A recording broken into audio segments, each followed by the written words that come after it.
primeira coisa que a gente tem que ver é que não existe só uma parapsicologia, existem várias. Então, a gente pode pensar que tem vários grupos aqui no Brasil fazendo suas próprias parapsicologias, chamando de parapsicologia, e aí quando você vai estudar os sistemas de crença, os métodos desses grupos variam muito. Só para citar dois exemplos históricos muito importantes, tem a parapsicologia quevediana, né, do Padre Quevedo, que é completamente diferente da parapsicologia espírita do Hernando Guimarães Andrade, por exemplo. Então, o pessoal caindo em cima do outro, eu descendo ali também, tentando não quebrar a perna, e chegou um certo ponto da descida que eu vi lá na frente um vulto. Tinha um negócio ali, e um negócio com braços compridos. Era baixo e com os braços bem compridos, quase arrastando no chão. O que a gente descobre? Tanto as minhas pesquisas aqui no Brasil quanto as pesquisas gringas, eu estou me concentrando mais no tema ufológico. A gente quiser pensar em outros tipos de coisas paranormais, a resposta é basicamente a mesma. O que as pesquisas têm mostrado é que, na média, pessoas que relatam experiências extraordinárias não têm uma saúde mental pior do que as pessoas que não relatam. Foram fotografados vários objetos. A ONU nunca disse um avião. Ela teve contato imediato terceiro grau. Muito grande, parecia um sol. Ele está perseguindo o drone, ela está indo atrás. A aeronáutica não divulga os resultados de suas investigações sobre objetos aéreos não identificados. Ela pegou e bateu assim no meu ombro, embaú, e seguiu o caminho. Contato.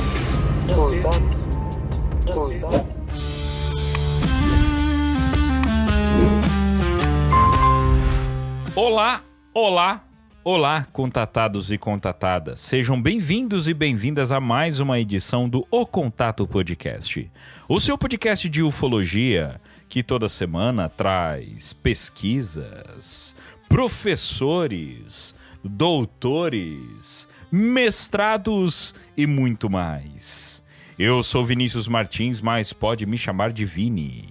E lá, em Jaboti PC, Gustavo Cornaccione, o nosso Sigmund Freud de Jaboticabal. Como estás? Se eu fosse Sigmund Freud, isso explicaria muita coisa. Mas como sou eu mesmo, eu não sei nem responder essa sua pergunta, você tá bem? Beleza, é isso aí. Pergunta respondida de acordo com um bom psicólogo, ou a necessidade de um bom psicólogo. Nessa opção. E lá, em Taubapsité, ficou uma bosta. Ficou. Eduardo Oliveira, o nosso psicólogo de Taubaté. Como estás? Psicótico de Taubaté. Psicólogo de Taubaté. Muito bem. O nosso melhor, psicótico, melhor. O nosso psicopata de Taubaté. Agora como sim. O psicólogo de Taubaté, ele vem grávido também. Caramba, é um psicólogo especializado no atendimento de gestantes. Mais um dia no paraíso. Enfim, só pra gente fechar essa parte aí. Psicólogo de Taubaté é quando você quer ofender o profissional, né?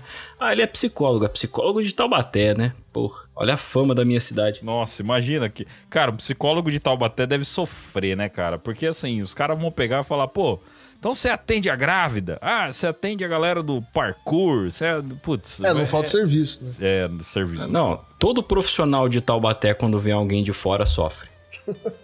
Todo profissional. E aí, você já atendeu a grávida? Numa loja.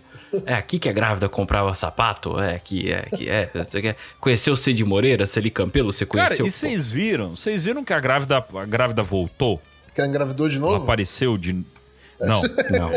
Ué, de novo? A grávida voltou. Pior. Você que engravidou de novo. Pior, cara. Pior que é pior. Ela apareceu... Primeiro que ela tinha aparecido com coisa de empreendedorismo.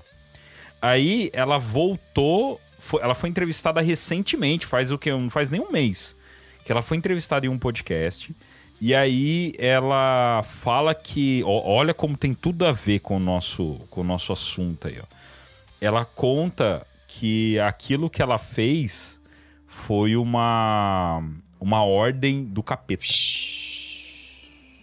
Ela fala isso, cara, vocês têm noção?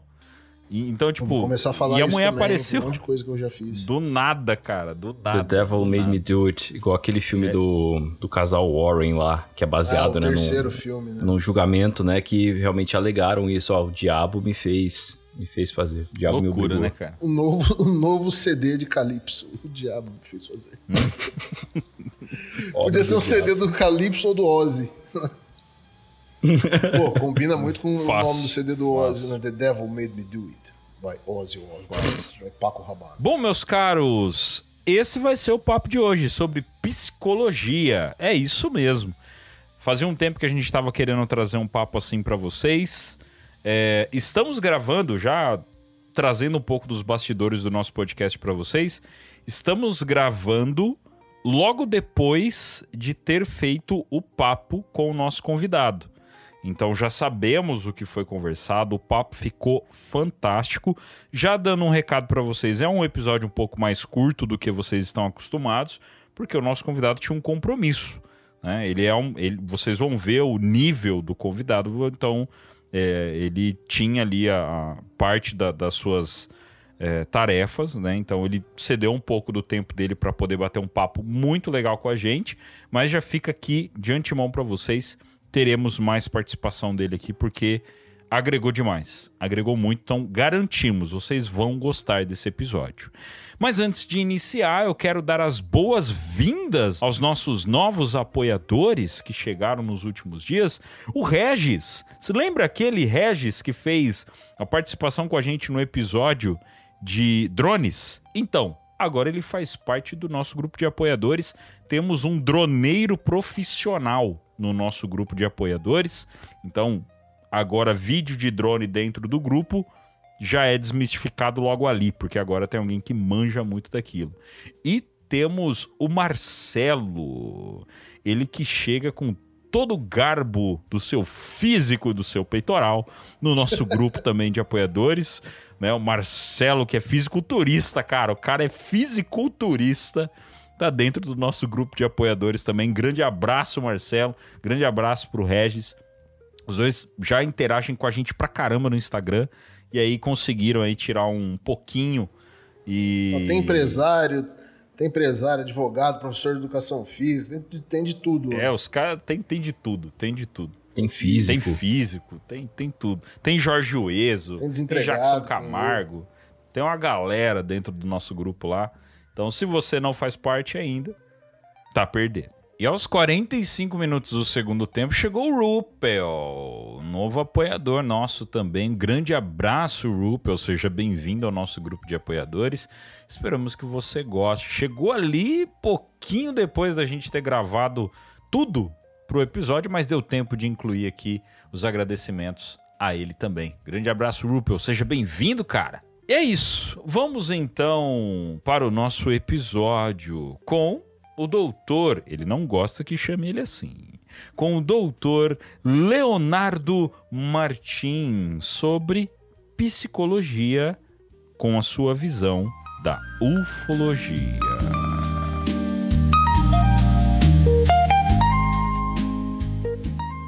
Sua opinião é importante pra gente. Curta, comenta e compartilhe este episódio para nos ajudar a crescer ainda mais.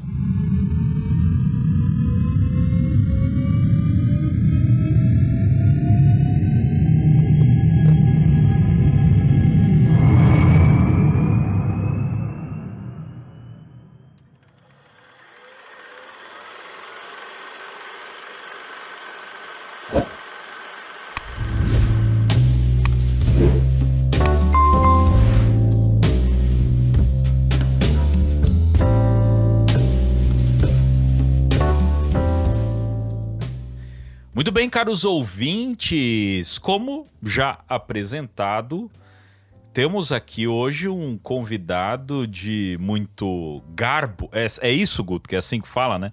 Muito garbo e elegância. Garbo, elegância, sofisticação.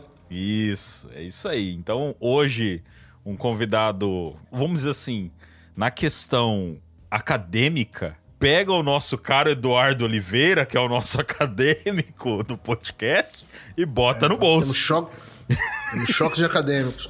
Se eu sou o acadêmico desse podcast, nós estamos ferrados. Nós estamos ferrados, pra você ver. Isso explica muita coisa. Então, nosso convidado de hoje, doutor Leonardo Martins, ele que aceitou participar do nosso podcast pra gente bater um papo daquele jeito que a gente gosta, igual foi com o nosso amigo Edgar Manioto, que precisa voltar aqui pra bater um papo com a gente de novo, um papo mais filosófico. E já fica aqui o convite pro Dr. Leonardo Martins pra voltar aqui, porque a gente nem conheceu ainda, nem começou o papo. A gente já sabe que o negócio vai ficar massa, vai ficar bem legal, tá? Doutor, seja bem-vindo ao O Contato Podcast. Muito obrigado por aceitar nosso convite. Oi, gente. Bom dia, boa tarde, boa noite. Eu que agradeço pelo convite e espero que seja bem legal. E se vocês me quiserem de volta, com certeza eu volto. Olha, beleza. Fechou. Então fechou. Fechou. Então, fecha a data aí, já registra. Já tá marcado, já tá registrado, já vai no áudio, vai estar gravado, então não tem como voltar mais atrás. Então vamos lá, meus caros, começando para vocês conhecerem quem é Dr. Leonardo Martins. Por quê? Ele não é um ufólogo, ele não é uma pessoa da bolha ufológica. E como nós chegamos até ele? Mandando um abraço pro nosso caro apoiador Estênio, que também é um acadêmico. Foi o Estênio que encontrou. Ele falou: Vini, dá uma olhada nisso aqui. Eu encontrei uma tese de mestrado que fala sobre a visão da psicologia referente a questões de abduções, de contato, aliás, contatos imediatos, não abduções, contatos imediatos. Eu falei: opa, a gente gosta disso. Falou de tese, falou de artigo acadêmico, falou com a gente adora isso. E aí a gente começou a caçar Leonardo Martins. Deu um pouco de trabalho, confesso, porque a gente buscou ali pelo nome, foi achando e descobrimos que o homem é uma pessoa ali ativa nas redes, né? Muito ativa, diga-se de passagem.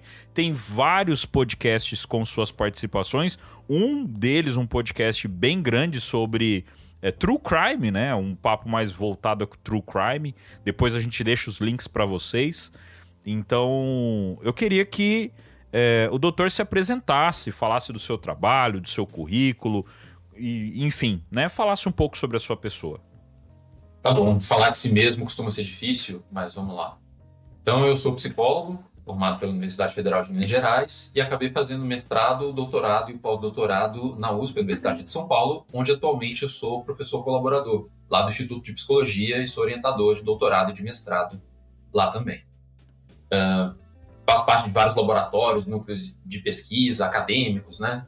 E um dos meus temas principais e o mais querido são as alegações de contatos com alienígenas que as pessoas reportam. Então, eu posso justificar depois, se vocês quiserem, como que eu venho dos contatos imediatos com extraterrestres para chegar na psicologia, mas acaba que é o meu tema mais interessante, é o que eu mais gosto, e eu fiz a minha dissertação de mestrado a respeito disso e também a minha tese de doutorado. Então, as duas são a respeito desse assunto, fora os artigos científicos que eu publiquei sobre esse tema também, apresentações em congressos fora do Brasil e no Brasil também, apresentando essa interface entre psicologia e alegações de contatos com alienígenas. Então esse tema está muito ao meu redor, embora eu não trabalhe só com ele. Já continua. Como foi que chegou nisso? Porque é interessante. A gente sempre que a gente tem um convidado, uma pergunta que é padrão, principalmente quando é um convidado fora da bolha ufológica.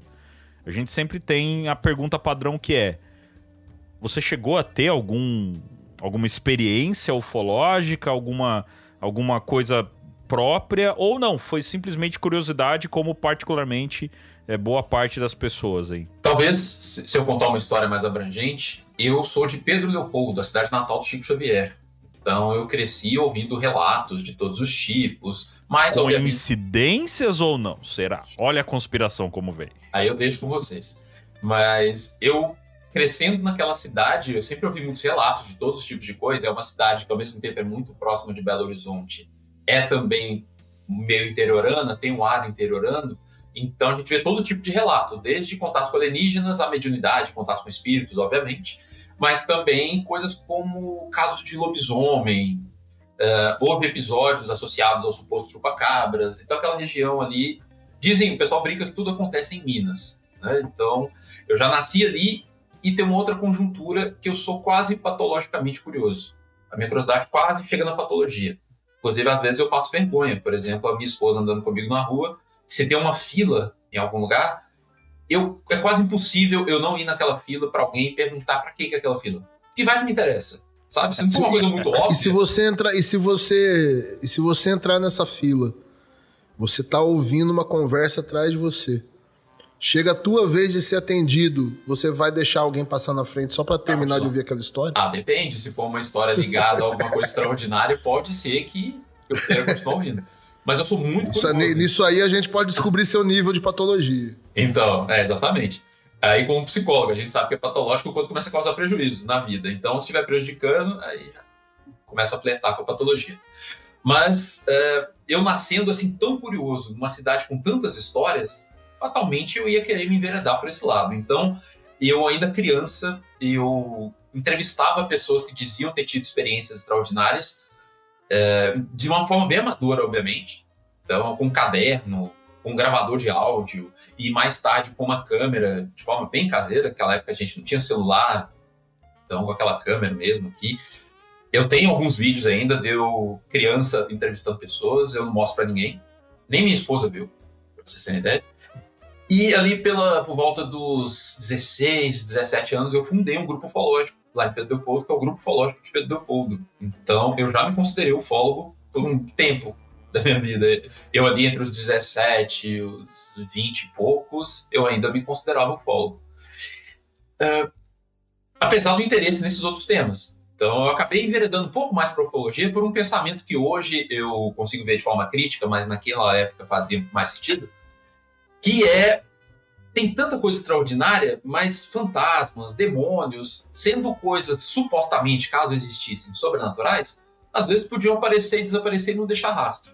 Então uma coisa, caso exista, imaterial, etc. Assim que eu pensava naquela época. E os extraterrestres, talvez ao contrário, eu ainda pensando, se aparecessem, muitas vezes deixariam marcas, as marcas de pouso, os agroglifos, os supostos implantes abduzidos. Então eu achava, com a minha curiosidade, que era mais promissor eu esbarrar em alguma coisa extraordinária se eu fosse para o lado da ufologia, por conta de marcas, de evidências físicas. Então eu sempre tive esse pendor um pouco pelo lado mais científico, eu quero ver a prova, sabe? Não adianta a pessoa falar que sentiu um negócio diferente. Eu queria ir lá e ver a marca, sabe? Então isso acabou me botando mais em contato com a ufologia. Depois eu expandi isso novamente, eu fui reencontrar os outros temas extraordinários dos meus estudos em psicologia. Mas logo nesse começo amador de estudos, eu entendi que, diferente do que eu esperava encontrar cabelo de anjo, marca de pouso, pedaço de OVNIs como objeto de Ubatuba, essas coisas, o que eu encontrava quase sempre eram testemunhos. Então, eu logo entendi que eu precisava entender como funcionava o testemunho humano, como funcionava a memória, o discurso, as crenças, para eu tentar entender esses casos. Esse foi um dos motivadores principais para eu cursar psicologia. Então, eu entrei na psicologia não para virar clínico, não para, sei lá, para me entender, igual todo o primeiro semestre de psicologia, tem algum professor que puxa essa conversa, porque você entrou no curso. E aí, eu falei que eu queria entender as histórias extraordinárias, eu queria entender por que as pessoas relatavam essas coisas. Obviamente, eu fui a resposta mais estranha daquela turma naquele ano.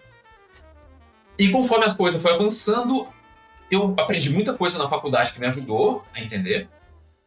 Então, uma das minhas grandes angústias é a relação disso com patologia, se as pessoas que relatavam abdução por alienígenas tinham ou não alguma patologia. Spoiler, não, normalmente não tem.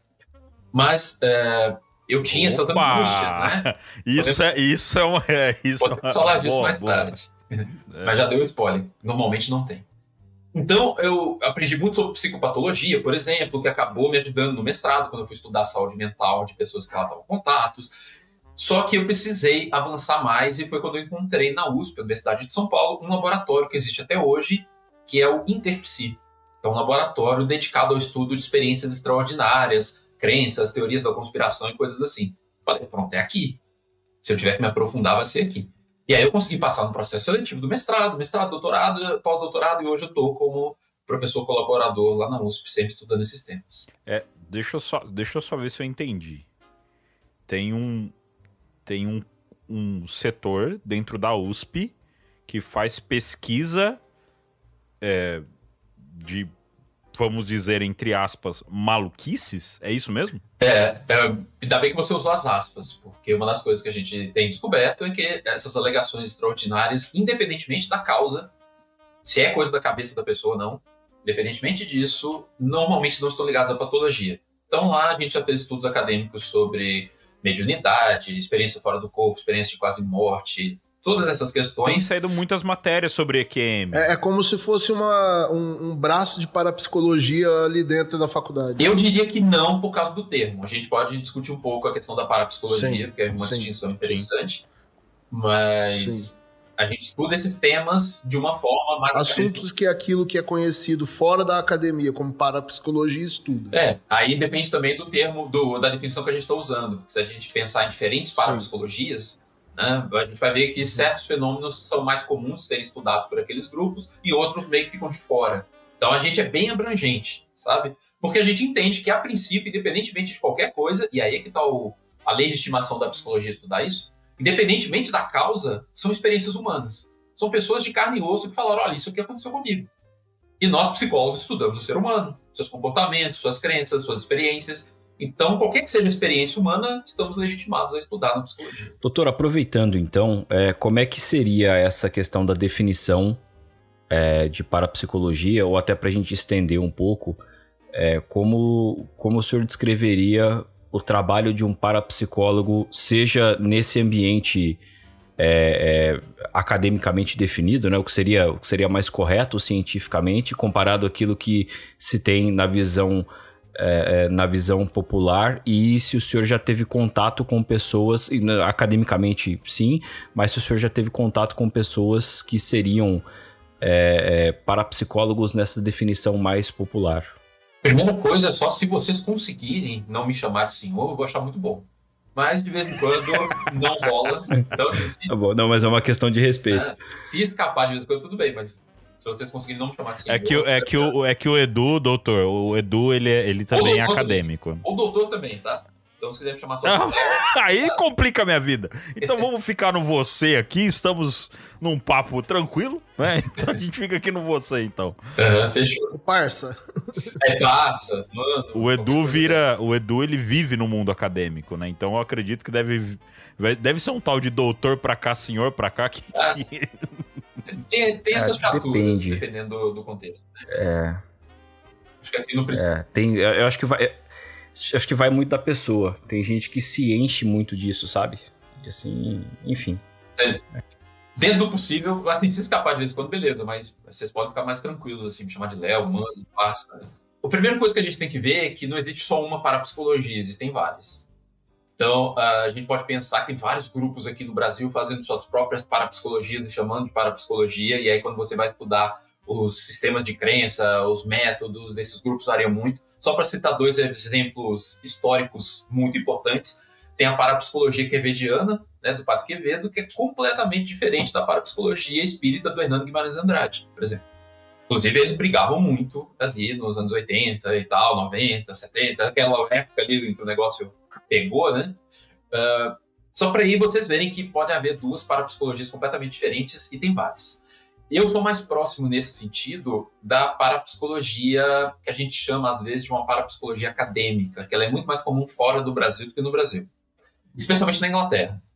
Então lá tem uma galera bacana estudando essas coisas, nos Estados Unidos tem uma galera interessante estudando essas coisas. Existe a Parapsychological Association, que ela já tem muitas décadas de funcionamento, e inclusive ininterruptamente fazendo o seu congresso, né, anual de pesquisa parapsicológica. Eu já me apresentei lá umas 2, 3 vezes, sei lá, não lembro. Só que aí, então eu vou me focar um pouco nessa parapsicologia acadêmica para fazer a distinção, porque essas outras parapsicologias aí a gente consegue fazer 1 milhão de distinções.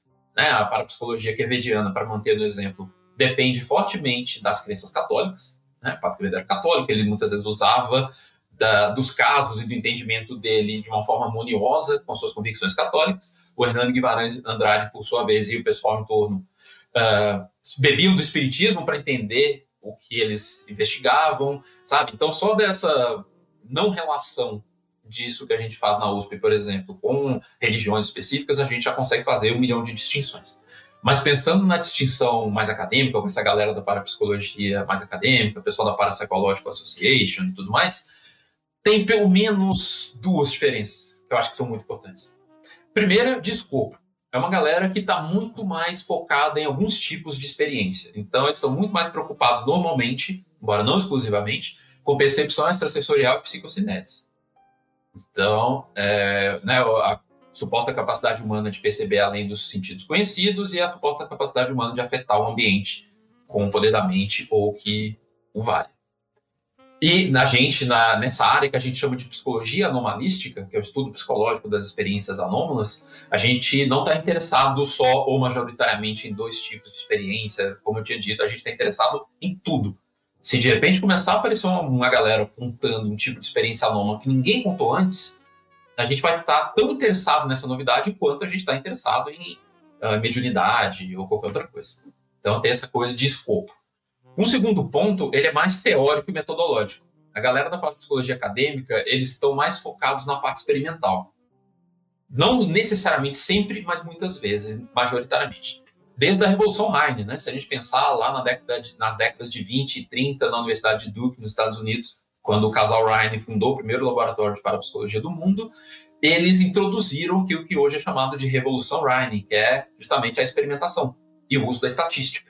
Então, isso criou uma tendência dentro da parapsicologia mais acadêmica de fazer experimento, de fazer meta-análise, essa coisa toda, que a gente também faz na psicologia anomalística.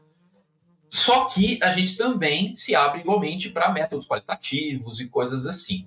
E uma terceira diferença importante é que é muito mais comum, e a gente vê isso na Parapsychological Association, nos membros, e em outras parapsicologias também, que as pessoas envolvidas normalmente, não necessariamente sempre, mas normalmente assumem que o fenômeno parapsicológico é verdadeiro. Então, que existe o parapsicológico. Eles já estão convencidos da existência do parapsicológico. Seja ESP, seja PK, né, percepção sensorial, psicocinese, ou outras. Enquanto a gente, na psicologia anomalística, não. Não no sentido de achar necessariamente que não existe, mas a gente dá um passo atrás de rever as evidências e problematizar uma série de coisas que, na nossa opinião, merecem ser problematizadas mesmo. Então, a nossa postura, eu entendo que ela é um pouco mais aberta nesse sentido. Tá? Então, tem essas 3 diferenças que eu diria mais importantes. Então, eu não me considero um parapsicólogo, nunca me considerei, apesar de eu ter me considerado ufólogo no passado e ter deixado o termo por razões um pouco semelhantes. Mas eu me considero um psicólogo, se você quiser usar o nome feio, psicólogo anomalístico. É um termo que em português fica muito feio e quase ninguém usa, tá? Mas, de qualquer forma, eu sou um psicólogo que faz pesquisa nessas áreas. Contribua com o Contato no Apoia-se e tenha acesso a conteúdos exclusivos, grupo de apoiadores e muito mais. apoia.se/O Contato Podcast.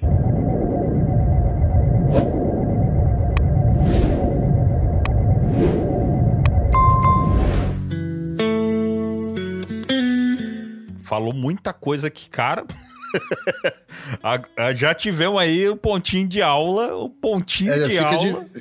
Fica difícil porque, assim, eu criei mais umas 7 perguntas aqui baseado no que ele tá falando. Agora o papo e tem complicou. Um roteiro aqui também. O papo complicou, porque só essa... eu já até me perdi aqui em questão dos nomes que saíram, hein? Por exemplo, esse papo do casal que fundou... Como que foi, o Léo? O Joseph Banks Rhine e a Louisa Rhine. Que fundaram o primeiro laboratório de parapsicologia do mundo na Universidade de Duke, nos Estados Unidos. Só isso aí já seria um episódio completo do podcast. É bem interessante. Em que ano que foi? Foi ali entre a década de 20 e 30. Começou na de 20, mas o negócio foi engatinhando e tal. Na década de 30 é que eles embalaram mesmo e... Eles com certeza eles estavam vindo já de... Ali no fim do século XIX, início do século XX, tinha muito daquelas sessões de... Como é que em inglês? Acho que eles falam seances, né? Sim, sessões espíritas ali. Isso estava muito popular ali no fim do século XIX, início do século XX, né? Principalmente nos Estados Unidos. Sim, eu coloquei esse marco histórico justamente para fazer a divisão, porque ali meio que nasceu a parapsicologia acadêmica que a gente conhece hoje. Antes disso, o negócio era bem diferente, embora já existisse. Sim, mas esse casal, provavelmente, esse casal ele cresceu num ambiente onde aquela forma anterior, aquele assunto já estava circulando bastante, né? Então eles foram expostos a isso. Ah, sim. Isso desde o século XIX, né? A gente viu ali em 1887 a fundação da Society for Psychical Research, a Sociedade de Pesquisas Psíquicas em Londres, que depois foi espalhando pelo mundo, né? Foi criada a Sociedade Americana de Pesquisas Psíquicas algum tempo depois. Então, a galera estava envolvida nessa vibe de vamos tentar entender esses fenômenos. Só que antes o pessoal entendia de uma forma mais qualitativa, era observação, era entrevistas, não tinha rigor metodológico nenhum. Então, tem alguns pesquisadores super importantes, igual antes, né, do casal Ryan, igual o William Crookes, por exemplo, que investigava de uma forma muito bem intencionada, mas metodologicamente muito frouxa. Então, por exemplo, era aquele período dos grandes médiums, então a pessoa podia fazer as suas performances, fazer os seus fenômenos da forma que quisesse. Se o sujeito quisesse ficar com a luz apagada, ficava. Se ele quisesse ficar a uma distância dos pesquisadores, ele ficava. E essa falta de controle acabava permitindo que uma série de fraudes que hoje a gente sabe que aconteceram se perpetuassem sem que as pessoas percebessem. Então foi por isso, esse foi um dos motivos que o casal Ryan falou, não, vamos botar ordem na casa, vamos colocar rigor experimental nisso aqui, e aí nasceu essa parte de psicologia acadêmica que a gente conhece hoje. Certo. A pergunta que eu queria fazer, eu já tenho essa pergunta na cabeça, estava esperando uma pessoa certa para fazer ela faz bastante tempo. Eu estava lendo ano passado um livro que chama UFOs and Nukes, né, do escritor Robert Hastings. Ele fala sobre as supostas aparições de objetos voadores não identificados sobre bases nucleares, né, ou então bases onde tem bombardeiros nucleares, submarinos, porta-aviões, enfim. Então, na introdução desse livro, antes de começar mesmo o capítulo 1, ele fala muito sobre assim, olha, as pessoas falam até hoje que não tem evidência e tal, mas ele faz uma análise do que é evidência, né? Ele gasta um tempo ali, algumas páginas, explicando o que é uma evidência empírica, anedótica, tudo mais. E ele fala muito do valor do relato de testemunha, né? Ele cita ali que, olha, há evidências físicas, há evidências materiais, há plots de radar, há imagens, fotografias, chips, enfim, ele fala algumas coisas lá, mas ele fala que, assim, na opinião dele, ele está fazendo uma defesa do relato, sabe? Ele está dizendo que, assim, acostumou-se a considerar que relato é uma coisa muito fraca. As pessoas desvalorizam muito relatos. Eu queria saber, na sua opinião, com todos os seus anos de pesquisa e as ideias que você pôde formular até hoje, como que você interpreta o relato de uma pessoa que diz que viu um OVNI, por exemplo? Um relato muito incrível, daqueles que parece assim, não, isso não é, ou a pessoa está mentindo, ou ela está delirando, ou, sabe? Aqueles relatos, especialmente, que a gente não poderia pensar que ela se confundiu com Vênus, né? Tem que ser um negócio assim, ou ela está mentindo, ou ela está com algum problema, ou ela viu mesmo. Independente, às vezes é simplesmente um relato, não precisa necessariamente, pode até ser relatos de pessoas que, assim, a gente pode até facilmente achar alguma hipótese para aquilo. Mas tanto esses quanto os relatos que são realmente mais incríveis, assim, eu queria saber a sua opinião sobre relato, o valor e o peso que ele tem. Legal, isso é fundamental, realmente. Inclusive, foi um dos motivos de eu fazer psicologia, como eu havia dito. Eu queria entender isso, como que a experiência e o relato, aqui a experiência diz... Aliás, a experiência e o relato que você descreve essa experiência, o tanto que isso implica, o que a gente pode levar dali. O problema é que a gente muitas vezes fica entre dois extremos, que você até já cutucou um pouco a ideia. Ou você considera que o relato é uma perda de tempo, é só evidência anedótica, portanto não serve para nada, ou o relato é de alguém muito importante, é um piloto, é um astronauta, um militar de alta patente, que são pessoas treinadas e não poderiam ter errado na sua descrição, não teriam nada a ganhar com aquilo, se elas falaram é porque provavelmente viu mesmo. Tem esses dois extremos, e a gente, ainda mais eu vindo da psicologia, eu me situo mais ou menos em algum lugar no meio. Então eu costumo dizer que, até nas aulas eu falo muito isso, A evidência anedótica, o relato, ele é um ponto de partida, mas ele não pode ser um ponto de chegada. Então não dá para ignorar o relato e falar assim, é só evidência anedótica, deixa para lá. Mas também não dá para falar, fulano é que falou, esse fulano é um astronauta, é o presidente da república, é o papa que falou, ou é alguém super treinado que não ia se enganar. Esse tipo de salto também, por outro lado, é danoso. Os dois são, por razões diferentes, né?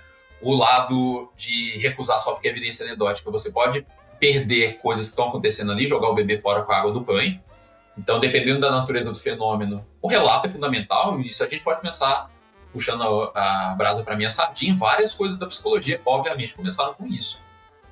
Né? As pessoas só começaram a estudar um monte de coisas porque as pessoas relataram. Um exemplo, sonho lúcido. Você já deve ter ouvido falar de sonhos lúcidos, né? Aquela experiência que você sonha, sabe que está sonhando e consegue afetar o curso dos acontecimentos. Até um certo momento ali do século XX, acreditava-se que sonhos lúcidos não existiam, que era balela. Ou então que a pessoa se confundia na hora que acordava e achava que ficou consciente dentro do sonho, porque é um negócio que as pessoas só relatavam. Hoje tem uma área de estudos gigante sobre sonhos lúcidos, que é outra área que me interessa também, eu pratico sonhos lúcidos e tal. Então, precisou da comunidade científica falar assim, não vamos olhar esse negócio? Tem uma galera relatando isso aqui, vamos examinar isso direito? Então, ignorar a evidência anedótica é um problema muito grande. Vamos estudar o negócio, ainda mais se tem um volume ali, se tem uma coisa interessante sugerindo ali, tem algo. O outro extremo também é problemático porque, antes de qualquer coisa, astronauta, presidente, militar, seja lá quem for, piloto de caça, são seres humanos. Antes de ser qualquer coisa, em qualquer treinamento que se faça, ele não vai deixar de ser humano. Isso é óbvio quando coloca nesses termos, mas se a gente pensar nas implicações disso, elas são bem sérias. Por exemplo, a gente sabe que seres humanos têm vieses, muitos vieses, de percepção, de memória, de atenção, de crença, um monte de coisa. Então, isso pode fazer com que uma pessoa extremamente bem intencionada e bem preparada se engane, por exemplo. Ou uma pessoa pode mentir por razões que são inesperadas. Uma das razões inesperadas, e que eu descrevi muito na minha tese de doutorado, se vocês quiserem olhar depois, é quando existe uma validade cultural, por exemplo. Então, se existe uma questão cultural ali, um ícone cultural, por exemplo, uma figura folclórica, que naquela região é muito valorizada, só para dar um exemplo rápido. As pessoas podem, e eu presenciei isso acontecendo, eu registrei isso na pesquisa, as pessoas podem criar histórias envolvendo aquela entidade, e, portanto, a pessoa, na hora que ela criou, ela sabe, ela está inventando, porque aquilo é uma mentira que pretende expressar uma verdade mais profunda, é uma verdade culturalmente valiosa. Então, as pessoas estão dispostas a fazer uma espécie de relativismo cultural, ali, sabe, relativismo moral na cabeça, para considerar que aquela pequena mentira, na verdade, está expressando uma verdade maior, sabe? É aquela coisa de usar a mentira para contar uma grande verdade. Só para dar um dos exemplos de situações possíveis em que uma pessoa bem intencionada, que não tem nada a ganhar com isso, pode inventar um. Então, pensando no meio do caminho, a gente usa, então, o relato, a evidência anedótica, como ponto de partida, muitas vezes, mas não como ponto de chegada. Não pode parar aí. Não sei se isso te responde. Sim. Cara, eu acho que a gente tá com um problema gigantesco. Abandona aquele roteiro lá, velho. Abandona o roteiro. Tá com um problema enorme, enorme. Porque assim, gente, a gente montou um roteiro, todo bonitinho, mandamos pro Léo. Pode chamar de Léo? Senhor Léo. Claro, eu te pedi pra tomar. Então, mandamos pro Léo. Ele falou, pô, legal, o papo vai ficar maneiro. Já descambou tudo, cara. Não dá, porque, que nem, eu já quero saber um pouco mais sobre sonho lúcido. Aí, obviamente, a gente já quer saber um pouco mais sobre paralisia do sono, né? E a gente começa a conjecturar uma quantidade de coisas que a gente pode acabar entrando. Porque, assim, quando eu comecei a conversar com o Léo sobre gravar com a gente, eu expliquei pra ele qual que era a nossa ideia inicial, era ir na tese de mestrado dele. Só que a tese, gente, não é uma tese qualquer, é uma tese que é um livro completo, né? É gigante a tese. Eu falei, não, a gente precisa estudar isso aqui pra gente poder conversar. E ao mesmo tempo, eu tinha a ciência de que esse papo ele poderia virar um monte de ponta. Virou um multiverso da loucura isso aqui, porque um monte de ponta agora surgiu. E são coisas de que na ufologia a gente acaba trazendo, só que a gente não tem um especialista para falar disso. A gente acaba não tendo uma pessoa ali que fala, ó, eu sou psicólogo, estudei, não sei o quê, e acontece assim, tem isso, tem aquilo. Então, até uma pergunta, já vou sair aqui da pauta, que eu acho que não tem momento melhor pra gente perguntar. Léo, assim, existe algum relato que você acabou estudando, que você ouviu, que você falou, cara, esse relato, ele de fato é um relato em que não tem como a gente concluir que a pessoa viu coisa da cabeça dela, que ela estava passando por um momento difícil. Não, essa pessoa, ela realmente teve uma experiência anômala e a gente precisa ir mais a fundo nisso porque algo estranho está acontecendo ali. Ou você nunca teve de frente com isso? Você sempre conseguiu chegar numa conclusão mais crível da história? Não, tem vários, inclusive minhas. Eu esqueci de contar aquela hora, né, de experiências pessoais. Aquela ideia de, se você olhar muito tempo para o abismo olha de volta para você. Eu, de tanto me meter nessas coisas, eu já vi algumas coisas. Especialmente no campo dos OVNIs. Então, em 3 ocasiões, eu já vi coisas que eu não sei explicar. Até hoje eu não sei. O que não significa necessariamente que é um salto, é uma conclusão lógica. O fato de eu não saber explicar não quer dizer que seja inexplicável, necessariamente. Legal. Pode ser uma falha minha, Legal. por exemplo. Mas eu vi coisas que eu não sei explicar, e são memórias muito vívidas e tal, se viram em parte como uma motivação, mas eu já estava inserido, né? Então eu tive uma experiência dessas com 15 anos, tive outra na casa dos 20 e poucos, quando já existia o grupo ufológico, houve uma onda ufológica lá em Pedro Leopoldo, e aí durante 2 noites eu vi algumas coisas estranhas, e durante meu doutorado na Serra do Cipó, que fica ali na região metropolitana de Belo Horizonte, eu também vi algumas coisas estranhas no céu que eu não soube explicar, mas talvez seja uma limitação minha. E casos que a gente pesquisa, claro que tem, mas aí a gente esbarra na mesma questão. O fato de não ter uma explicação não quer dizer necessariamente que é inexplicável, e também não quer dizer necessariamente que a única explicação possível é a origem extraterrestre. Pode eventualmente ser, é uma das possibilidades, vai que, só que dentro da lógica científica, se a gente for usar isso e levá-la a sério, a gente primeiro tenta esgotar as explicações mais simples. Então, se a gente consegue explicar por outras vias, isso vai caindo, isso sempre foi feito, né? Se você olhar, sei lá, qualquer projeto Livro Azul da vida, qualquer coisa que o ufólogo faz, eles vão primeiro tentar ver se é satélite, se é isso, se é aquilo, vai excluindo e sobra alguma coisa. Eu entendo que a gente tem mais ferramentas para explorar outras possibilidades. Então, a gente acaba indo mais fundo em explicações alternativas mais simples.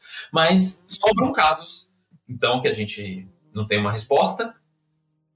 Só que isso pode ser, por um lado, uma coisa temporária, que vai que a evidência vem depois. A gente está vendo, por exemplo, agora, nos últimos anos, casos clássicos como Zamora, Travis Walton sendo bastante questionados, e eram casos que por muitas décadas ficaram e passaram ilesos.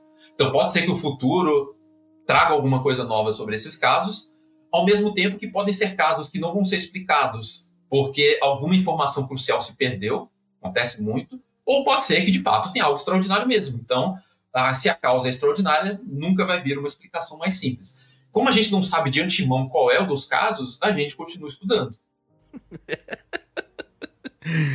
Meus amigos. Ô, Léo, como é que tá a sua agenda pro resto do ano? Então, esses papos eu entendo, eu adoro falar dessas coisas. Eu fico às vezes conversando com a minha esposa. A gente fica lá, às vezes deitado na cama conversando, fica falando ela dessas curte coisas. Também. Curte. Ela não é dessa área, ela é da pesquisa de drogas, é outro campo, né? Mas que também é um campo difícil. Lá, o Eduardo ficou até animado. Também é um campo cheio de coisas legais, cheio de desafios, mas ela curte. Vinícius, coloca os dois no nosso grupo de WhatsApp agora. Não, cara, você é maluco, cara. Você é maluco. Inclusive pode gerar piadas, né? Nossa senhora, não. Isso é um problema. Mas acaba que a maioria das experiências não tem nada a ver com qualquer questão de... Então, o doido é que assim, a gente tem no meio da ufologia... Inclusive, no episódio, eu não tô conseguindo me recordar o nome do podcast que eu vi a sua participação, que é muito legal, porque é um outro papo massa pra caramba também, porque tá falando de seitas. Nossa, é muito massa, é muito legal. Eu vou deixar o link pro pessoal ver depois. Eu não sei qual deles você tá falando, mas... É um podcast muito grande, é um podcast bem grande mesmo. Eu vi que tem mais de Não, investigação criminal que você tá falando? Acho que é uma moça, é você e uma moça. É um podcast de mais de milhão de seguidor. Pode ser, porque eu já falei nesse assunto, tem alguns podcasts, o pessoal adora falar de seitas, né? Então, o pessoal vive chamando pra falar disso. O pessoal acho que deve estar ficando maluco comigo já nas gravações, porque eu tô saindo de uma maratona do caso Evandro, do Ivan Mizanzuki. Então, assim, minha cabeça está fritando em teorias referentes seitas e tudo mais, né? Em investigação. Eu tô no dia da gravação aqui, eu tô no último episódio, tipo, depois que eu acabar esse episódio, eu acabei tudo, que é do Leandro Bossi. E, cara, e até envolve até questão de ufologia. Eu achei isso muito louco, que no meio ali ele fala de questões de ufologia também, das pessoas que estavam envolvidas e tal. Só que até na própria ufologia, você mencionou a questão de drogas, a gente tem também a questão do uso de alucinógenos e outras situações que o pessoal acaba misturando ali no misticismo da ufologia. É uma conversa delicadíssima e isso vai virar um artigo gigantesco. Sim. Vai lá, Eduardo, manda uma pergunta, porque senão a gente vai ficar perdido aqui. Eu queria pedir exemplos, se possível, né? Que a gente possa ter aí para questões de enganos que são conhecidos já especificamente, né, como a gente está falando hoje, pela ciência da psicologia, mas enganos, equívocos que as pessoas podem ter no caso de um avistamento ufológico ou de algum fenômeno anômalo, que essa pessoa ela pode interpretar alguma coisa, não necessariamente por fatores específicos da visão, ou de algo que ela tenha ouvido, enfim, questões sensoriais, mas por fatores psicológicos, que ela pode se emocionar e posteriormente se lembrar daquilo de uma forma equivocada, diferente do que ela realmente viu. E também como isso acontece em situações em que a gente tem mais de uma testemunha, seja testemunhas independentes ou que estejam conectadas. Isso aí vai longe também, daí pra gente fazer um podcast só sobre essa pergunta. Só fazer um detalhe que a percepção também é um fenômeno em parte psicológico, tá? Então, mesmo contando todas essas outras variáveis, isso pode afetar diretamente a percepção também. Aí eu vou dar 2 exemplos, talvez. Um para flertar mais com essa ideia da percepção que eu falei, pra gente não tirar ela da equação. Outro que é mais interno. E a pessoa pode se enganar e produzir isso que você disse. Teve uma vez que eu tava numa seita, numa dessas em que eu entrei, né, porque no meu doutorado eu me infiltrei. Infiltrar não é uma palavra boa, porque parece que você fez escondido. E hoje em dia, pelas questões éticas, não pode ser escondido mais. Eu estava dentro de uma seita, portanto não infiltrado, sabiam que eu estava lá, sabiam que eu era um pesquisador. E eles levaram a gente para um descampado, numa certa altura do campeonato, num certo dia lá, uma noite, né? E disseram que a gente teria um contato com uma das criaturas. E aí as pessoas estavam numa expectativa muito alta, muito alta. A galera estava muito pilhada. Porque a gente passou semanas ali fazendo uns rituais, fazendo um monte de coisa, né? É bem uma coisa mais puxada para o lado esotérico, místico mesmo. Então, mentalizações, energizações. E eu ali como pesquisador, entendendo aquilo, registrando e participando também, né? Porque faz parte desse tipo de pesquisa, quando você entra no meio, você fazer também. Então, estava lá fazendo as coisas. E aí, dessa noite, a gente estava andando por uma estrada de terra batida, e a gente não sabia o momento em que o suposto contato aconteceria. Num dado momento, e ali era mais de 300 pessoas, eu contei. E aí, num dado momento, uma pessoa gritou: olha, um deles ali, apontou. E era um morro, assim, imagina só à noite. Escuro, total. Era lua nova, mais ou menos, então não tinha luminosidade quase nenhuma. E aí, as pessoas foram correndo numa certa direção. Eu falei, seja lá o que for, eu tenho que correr também, eu vou lá.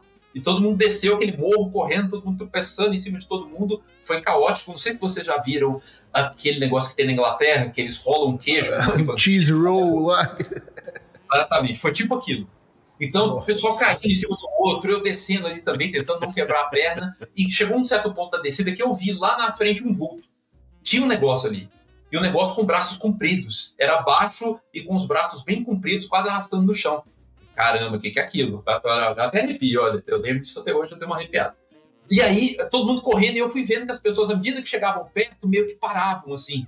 Meio que eu não tava entendendo que emoção era aquela, mas todo mundo ficava meio parado, meio congelado. Na hora que eu cheguei perto, eu entendi. Era decepção. Era só uma bomba d'água.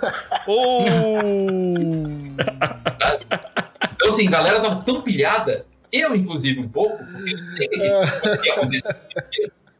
E todo mundo viu aquela coisa baixa com 2 braços assim, como uma criatura. Né? E eu só consegui ver muito perto. Esse é um exemplo de como crenças e expectativas afetam até a percepção. Esse dia foi difícil, eu machuquei bastante ali, todo mundo machucou, enfim. Ó, a gente já tem o corte do episódio. Me marca lá. A gente já tem o corte. O corte e a thumb vai ser aquela cena do Contatos Imediatos de Terceiro Grau, que é justamente aquele ser baixinho com braços compridos que sai da nave. Eu acho que só aparece isso na versão que foi editada pelo Spielberg. Na versão oficial do filme, né, que foi lançada na época, acho que não colocaram. E foi uma coisa que ele fez ali, né? Uma das coisas que ele fez. Só que aí coloca uma bomba d'água ali, né? A gente põe a bomba d'água. Se eu não me engano, tem um caso até, olha, aí o papo começa a ficar aberto mesmo, né? Tem eu acho que é o caso Baleia. Eu não lembro, o nome desse caso é chamado caso Baleia. E a descrição do ser, se eu não me engano, é isso aí. É exatamente isso aí. É um ser redondo, com braços compridos e tal. É isso que é interessante. A gente acaba lembrando até de casos que a gente existem vários casos, né? Que a pessoa ela fala que viu algo e tinha um formato e a gente não consegue conferir aquilo. E fica no conto, né? Fica no caso, fica no relato. Você tinha comentado antes, né, que às vezes pessoas podem simplesmente inventar histórias. Acontece. E elas fazem isso sem maldade. Acontece também. Algumas, né? Claro, algumas. Sem maldade. Pelo que eu entendi do que você havia dito, contar aquela história vai criar uma mudança no ambiente ali que ela julga interessante. Ou fortalece uma situação que ela considera interessante de manter. Por exemplo, um ícone cultural muito valioso e tal, mantém a tradição viva, sabe? Sim, mas então nós temos aí, você contou esse caso aí maravilhoso da bomba d'água, onde as pessoas chegaram ali e se decepcionaram. Por outro lado, a gente tem pessoas que também podem simplesmente inventar histórias sem ter uma má intenção necessariamente por trás. E aquele caso em que a pessoa diz que viu... se uma pessoa chega para mim e me conta uma história onde ela diz ter visto não um borrão no céu, mas uma coisa próxima, clara para ela. Eu pergunto isso porque, da mesma forma, na ufologia, da mesma forma que há histórias que são mais vagas, né, uma luz no céu fazendo um movimento rápido, você vai ter histórias dentro da ufologia também que é uma pessoa cara a cara com uma criatura que pegou ela e levou ela num lugar e tal. Se nesse caso não houve um engano, né, a pessoa não chegou ali, não foi algo que ela viu e interpretou errado, como que a gente pode examinar essa história não tendo, assim, necessariamente... Eu não tenho dados materiais, eu não tenho fotos, eu não tenho estatísticas, não. Simplesmente uma história. E tentar encontrar uma divisão entre ela tá mentindo, ela tá iludida, ela tá... Sabe? Eu tô fazendo uma pergunta bem específica, na hora que se ouve, entendeu? Olha... Nesse cenário tão específico que você descreveu, que é um caso muito improvável de ter havido qualquer engano, de tão escandaloso que é o negócio, né? Tão gritante, que é difícil pensar que houve um engano, e a gente não tem qualquer outra evidência, não tem nada, só tem um relato, a gente esbarra numa questão fundamental que é a não onisciência humana. Então, nós somos limitados. E isso a ciência leva muito a sério. Então, pode chegar num ponto, e muitas vezes acontece, de você terminar com um grande não sei. Acontece. E... aí eu recorro a um filósofo da ciência, que é o Karl Popper, que ele dizia, um filósofo famoso do século XX, que algumas coisas dele já foram trabalhadas e já foram superadas, mas ele ainda é válido em várias coisas. Uma delas é quando ele diz que se você vai trabalhar com a lógica científica, você tem que abrir mão de 2 coisas na sua vida, que são muito difíceis de abrir mão: a certeza e a verdade. Se você gosta dessas 2 coisas, a religião, por exemplo, é mais legal para você, porque lá você trabalha com a ideia de certeza, você tem que ter o dogma lá, você tem que acreditar, e quanto mais você acreditar, melhor. O melhor fiel é aquele que tem certeza. Na ciência, não. Na ciência, você trabalha com a incerteza e a dúvida. Não é exatamente a mesma coisa. A incerteza é a postura de, olha, eu posso chegar a uma conclusão, mas essa conclusão tem uma margem de erro. Eu posso estar errado. E a questão da dúvida é o que te motiva. Falar, olha, tem um monte de buraco aqui que a gente não sabe. Vamos correr atrás? Então, quando a gente esbarra num caso assim, eu acho extremamente estimulante. Então, eu construí uma boa parte da minha carreira científica estudando casos assim. E quando a gente não tem isso, a gente tem que tentar pegar outras coisas, sabe? Comer pelas beiradas. Então, entrevistar a pessoa exaustivamente, colher detalhes não só da narrativa em diferentes momentos, para comparar diferentes momentos, mas também expandir, sabe? Para o contexto cultural dela, entender a função dessa narrativa na cultura. Como era o mundo em que ela vivia, né? Quando aquilo aconteceu. Os referenciais interpretativos dela. Se vocês pegarem minha tese de doutorado lá, vocês vão ver exemplos disso, sabe? De como você estudar a narrativa da pessoa situada num contexto, isso te ilumina certos ângulos, isso já te permite ter umas hipóteses interessantes ou até teorias interessantes para justificar aquilo que aconteceu. Você vai ter certeza que aquela teoria justifica tudo? Não. Tem uma margem de incerteza que está implícita ali. Mas é uma conclusão razoável dentro do que você conseguiu avançar, sabe? Então, por exemplo, quando alguém relata uma história de lobisomem, dessas que eu já investiguei muito no interior do Brasil, e você entende como eu consegui averiguar que muitos desses relatos têm a ver com o código de comportamento das pessoas. Por exemplo, tem um lobisomem que ele apareceu lá no lugar X, no alto do morro, que é um lugar que é perigoso ir, porque lá tem... Tinha um lugar na Serra do Cipó, vou dar um exemplo mais concreto.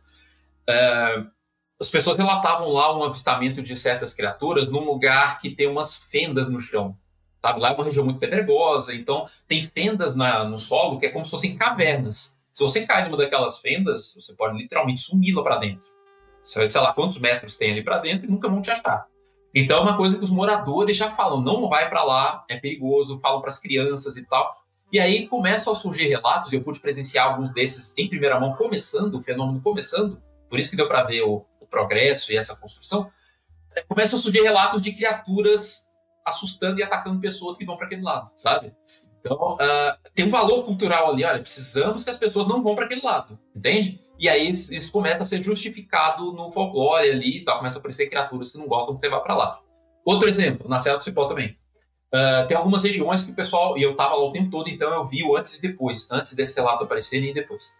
Tá tendo muita especulação imobiliária, o pessoal construindo pousada, e desmatando, tem um monte de coisas assim lá acontecendo, a comunidade brigando e tal. E aí, tem algumas áreas ali que não tinham relatos. E ali eu tô falando de um lugar muito grande, tá? Serra do Espinhaço, é uma região muito ampla, que eu pude ficar anos ali pesquisando. E aí tinha regiões ali que não tinha nada, ninguém relatava nada. E aí, de repente, começaram a manifestar interesse em construir uma pousada ali, dar uma desmatada e construir. No intervalo de semanas ou poucos meses, começaram a aparecer relatos de seres extraordinários querendo afastar as pessoas dali. Sabe? Então, dá para ter 100% de certeza que isso é inventado por causa disso? Não. Mas faz sentido. Sabe? Então, assim, a gente pode ir juntando algumas peças à luz de algumas evidências para formular algumas hipóteses e teorias. Mas aí não dá para ter certeza por conta daquilo que você falou no início. É um relato extraordinário, muito marcante, que não dá para, a princípio, considerar que foi um engano simples. Mas você não tem qualquer outra evidência. Você tem uma pessoa falando que, olha, isso aqui aconteceu. Né? Então, essa coisa da onisciência, da não onisciência humana e da incerteza é fundamental pra gente. A gente vai até onde dá. Curte o nosso podcast? Junte-se a nós nas redes sociais para debates, enquetes e muito mais. Não segue ainda? Então para aí rapidinho, segue a gente e volta aqui. O link está na descrição.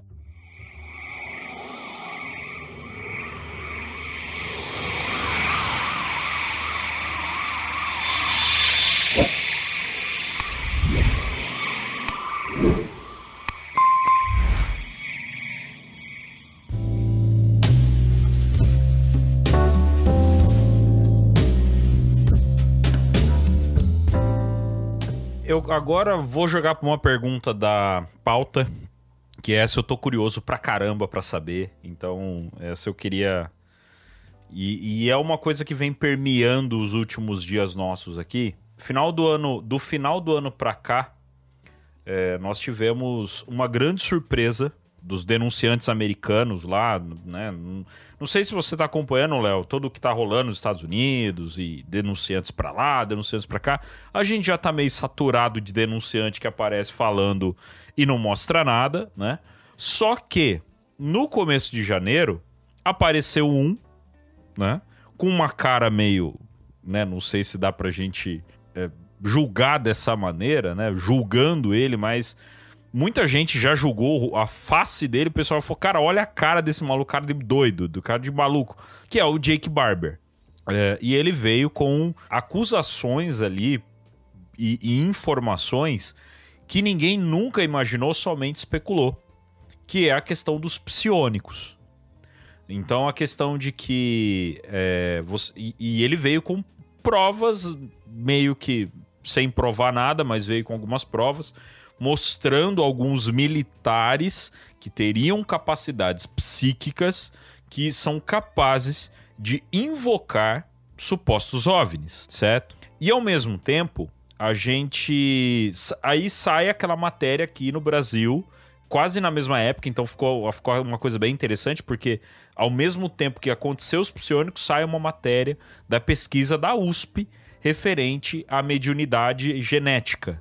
E aí todo mundo já ficou louco, falou, opa, peraí, vem um denunciante trazendo a questão dos psiônicos fazendo invocações, e aí vem uma pesquisa acadêmica falando sobre a mediunidade genética. Uma coisa com certeza tem a ver com a outra, foi o que as conspirações vieram fazer nesse momento, né? Todo mundo ficou maluco com essas informações. E aí o pessoal já começou a fazer várias ligações. Então, a Chico Xavier, um médium, né, um médium de muito tempo atrás, seria talvez um psiônico. E outras informações que a gente acabou buscando. Projeto Stargate teria desenvolvido crianças psiônicas. Enfim, eu queria ver a sua visão como um especialista do assunto, né? Como que você enxerga essa questão dos psiônicos, essa tese da mediunidade genética? Como que você enxerga se tem uma relação com uma coisa ou outra, ou a gente pode parar de sonhar que uma coisa não tem nada a ver com a outra? Nossa, é outro assunto que a gente poderia falar aqui até amanhã. Poderia. Esse seria a gente poderia fazer um episódio sobre os psiônicos. Esse poderia fácil. Esse, quem sabe? Quem sabe? É um assunto bem vasto, não sei nem por onde começar, então eu vou pelo caminho que veio na minha cabeça primeiro. Falar desse estudo da mediunidade genética, como você chamou. Perfeitamente. Eu conheço alguns dos pesquisadores que estão nesse artigo. Não é nosso grupo, tá? Não tem nada a ver com a gente. Mas é um estudo interessante que é inaugural, porque não havia, até onde a gente sabe, estudos investigando geneticamente os médiums. Só que, ao mesmo tempo, esse estudo ele é interessante, é relevante, só que ele caiu numa dicotomia, sabe? Aí eu lembro até do Aristóteles, sabe? Já que eu falei de que é um estudo interessante, mas caiu num problema da dicotomia, aquela coisa que o Aristóteles fala que para toda virtude há dois vícios, sabe? Para cada coisa boa que a gente tem os extremos, que são os danosos, aí, são os vícios. E com esse estudo acontece a mesma coisa. É interessante porque a experiência anômala da mediunidade, ela existe. Por quê? Porque é uma experiência. A experiência é um fenômeno subjetivo. No mínimo, como experiência subjetiva, a mediunidade existe. São pessoas de carne e osso falando, olha, eu escuto umas coisas, eu sinto umas coisas, eu vejo umas coisas, eu tenho um comportamento aqui que é escrever umas cartas e eu estou num estado meio esquisito de consciência, às vezes eu sinto alguém me conduzindo, às vezes não. No mínimo, é uma experiência humana. E tem estudos até do mapeamento cerebral, né, de médiums durante a psicografia, mostrando que acontecem coisas no cérebro de um médium na hora que ele está lá incorporado. Então, a experiência existe. E como a experiência acontece, obviamente, no corpo de um médium, é um cérebro, é um corpo, é possível, embora não necessário, que haja algum componente genético. Será que pessoas com essa ou aquela característica têm mais probabilidade de manifestar essas experiências? Seja lá o que for. Se for uma coisa só da cabeça dela, se é espírito mesmo, isso é uma conversa para daqui a pouco. Pensando agora no nível mais básico, como experiência subjetiva, faz sentido a gente investigar se tem alguma coisa genética envolvida, ou se é uma coisa do desenvolvimento, ao longo da vida ele vai desenvolvendo, se é uma coisa que tem a ver com traços de personalidade, tudo isso a gente já está estudando, tá? Minha pesquisa, inclusive, no mestrado, estudou traços de personalidade e saúde mental dessa galera, que inclusive incluía a galera que se dizia contatado, né? Ou seja, mensagens pacíficas, de amizade, etc., com extraterrestres. Então, tudo isso é muito válido se a gente parte dessa definição de experiência anômala, que é algo, a princípio, no mínimo, subjetivo. O problema com esse estudo é que a galera ou vai para um lado ou vai para o outro. De novo, a virtude no meio e os vícios nos extremos.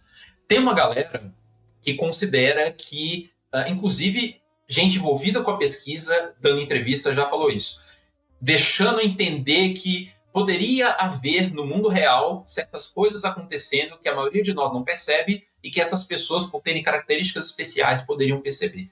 Ou seja, já está dando um passo além do que a pesquisa em si mostra, que a gente pode detalhar um pouco mais, porque o achado não é extraordinário. A maioria dos médios não apresentou alteração, 2/3 da amostra não apresentou alteração nos genes principais ali que se destacaram na amostra, sabe? Então foi, se a minha memória não me trai, 1/3 dos médios que teve aqueles genes de uma forma destacada ali.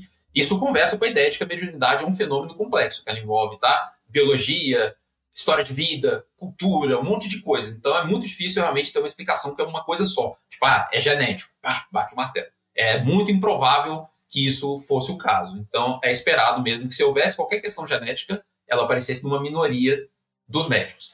Então a gente vê num extremo, então, as pessoas, inclusive envolvidas com a pesquisa, com um discurso que foge daquela definição de experiência anômala e já dá um salto para, olha, parece que tem um negócio acontecendo aí, extraordinário. E essas pessoas estão acessando. Ou seja, já foi para o lado de comprar a ideia de que mediunidade existe enquanto fenômeno, não só como experiência, né? Que tem espíritos mesmo, tem coisas aí, e isso a gente pode problematizar de várias formas, não necessariamente não existe, mas a forma como se defende que isso existe pode ser problematizado de diversas formas. É um dos extremos que eu vejo, então, problemático. O outro extremo, que a gente vê uma galera mais divulgadores científicos e tal, que é ir para o outro extremo, que é falar, olha, uma vez que mediunidade, enquanto fenômeno, a gente não sabe se existe, e dentro de uma perspectiva filosófica é até improvável que exista, esse estudo é uma completa perda de tempo. Então são os dois extremos problemáticos aí. E eu tento me colocar no meio porque eu me apego ao fundamento, que é a experiência anômala da mediunidade. Então existe a experiência subjetiva e é interessante a gente estudá-la. Pensando agora no denunciante, nos psiônicos, essa coisa, é muito comum a gente tentar, eu vou me excluir, tá? Mas muitas pessoas usarem a ciência para dar um verniz de seriedade e de legitimação nos fenômenos, sabe? Porque esse estudo, por exemplo, estava falando de médiums espíritas, e da Umbanda, se eu não me engano, a espírita e Umbanda, se a minha memória não me trai. Ou seja, a gente está falando de contatos com espíritos, a gente não está falando de contato com extraterrestre, nada assim. E aí as pessoas podem, no afã de justificar suas crenças, de uma forma até, inclusive, bem intencionada mesmo, e eventualmente pode até ter razão, tá? Tô nem dizendo que não tem, eventualmente pode ter. Mas é um salto, porque está estudando um certo perfil de experiência e aí usa um outro perfil de experiência para fazer a conexão, que seria os supostos contatos com extraterrestres, talvez usando a mesma faculdade mental aqui, que aí já começa a conversar um pouco com aquela polaridade, né? Vamos assumir que o fenômeno existe e tal, e vamos tentar criar conexões a partir daqui, sendo que uma perspectiva um pouco mais científica começaria desse meio aqui, que a gente está estudando a experiência subjetiva e está tentando entender ela das mais variadas formas. Então, eu não, na minha opinião, como você perguntou a minha opinião, eu acho muito, muito, muito precoce fazer qualquer tipo de conexão de uma forma um pouco mais séria, mas isso abre uma brecha interessante, que aí é um dos benefícios desse estudo, para se estudar a genética de pessoas que relatam outros tipos de experiência anômala, inclusive contatos com extraterrestres. Então, a gente, por exemplo, já estuda muito traços de personalidade e saúde mental em pessoas que se dizem médicos, por exemplo. Tem um monte de pesquisa já sobre isso, no Brasil e no exterior. Esse foi um dos pilares que eu usei para justificar eu estudar a personalidade e a saúde mental de contatados e de abduzidos, e de pessoas que só viram luzinha no céu. Entende? Então, às vezes, tem um precedente na literatura científica ali que ajuda já a adiantar a discussão, a dar certos fundamentos para a gente poder estudar outros grupos. Então, pensando pelo lado do copo meio cheio, eu acho que seria super bacana fazer estudos também genéticos de outros tipos de experiência anômala de pessoas que relatam esse tipo de coisa. Aí pode ser o que for, contatados, pessoa que relata ter psicocinese, sonho premonitório, seja lá o que for, desde que a gente não use isso dando esse salto para dizer que a experiência não é só uma experiência, é um fenômeno mesmo que está acontecendo e essa pessoa tem capacidades a mais. Sabe, a gente, pelo menos do ponto de vista estritamente científico, eu estou do lado daqueles pesquisadores que entendem que é muito precoce ainda a gente bater o martelo nesse ponto. Então eu tô no meio aí, entre esses dois extremos. Não sei se responde. Não, responde perfeitamente, porque é justamente esse algum dos pontos, porque foi uma ligação que a galera fez na empolgação, né? Como você mesmo disse, é muito precoce, é que foi muito certinho. Aconteceu uma coisa lá, aconteceu uma coisa aqui, aí o pessoal já, louco, olha, é a mesma coisa, é o mesmo assunto. E até a gente, durante as gravações, a gente gravou episódio sobre o projeto Stargate pouco antes de sair isso aí. Foi bem estranho, assim. Sincronicidade, né? Olha só. Sincronicidade, meus amigos. Vamos bater lá em Jung, né? Foi um negócio muito louco. Então, assim, a gente gravou uma sequência de episódios e, coincidentemente ou não, assim que a gente acabou a sequência de episódios, veio as notícias do Jake Barber, veio a matéria da USP e a gente ficou com aquela cara de passar e falar, não é que a gente acertou a mão bem na hora que a gente tava falando, mas ficou, e ficamos nessa especulação de, será que tem alguma coisa a ver? Será que não tem? Até porque os psiônicos ainda tá muito na casa da especulação, né? A gente ainda não tem certeza de nada. Mais um motivo aí eu vejo um dos lados bons dessa pesquisa, que ela incentiva a estudar outros grupos de pessoas que relatam experiências anômalas de outros tipos. Tá? Será que tem alguma característica genética interessante que se destaca? Mas já adianto que é muito pouco provável que haja algo assim muito abrangente, porque, de novo, todas essas experiências, mediunidade, contatos com alienígenas, faculdades, né, psionicas, qualquer coisa nesse universo, são fenômenos complexos. Então vai ter um lado aí que é psicológico, vai ter um lado que é cultural, histórico, vai ter um lado que é biológico, vai ter um lado que, sabe, pode ter um lado extraordinário que escapa desses três domínios. Então é muito pouco provável que um eixo desses explique de forma muito abrangente todo o resto. É mais uma combinação de coisas. E normalmente, pelo menos é isso que os nossos achados têm mostrado. E essa pesquisa confirma isso. Se você olhar lá, né, nesse artigo, você vê aquilo lá. Eu não lembro se eram 11 genes que se destacaram, porque aí tem as combinações, né? Mas eu não lembro se era 11 ou 13, acho que 13 genes que se destacaram e tal. Mas era só um terço da amostra que teve esses genes de forma destacada, os outros 2 terços não. Entende? Então eu estou apelando para o entendimento da complexidade desses fenômenos. Não vai ter uma explicação única, assim, sabe? Uhum. Só um parênteses também, aí a gente vê também aquela coisa que a gente já falou em alguns episódios aqui, de como a divulgação de uma informação ela pode ser, não vou dizer tendenciosa, mas ela acaba levando a maior parte do público a entender uma coisa que não é aquilo que ela, pelo menos, deveria passar. Então a manchete que fala, olha só, pesquisa da USP descobre alterações genéticas em médiums. E não, sabe? É uma coisa pequena que aconteceu em 1/3 ali das pessoas e tal, e não explica nada disso, mas a maior parte das pessoas não clica pra ler, né? Então, enfim. Já aconteceu comigo. Teve uma vez que eu dei uma entrevista e saiu o título da entrevista mais ou menos assim, psicólogo da USP prova as abduções alienígenas. Saiu assim. Eu, não foi isso.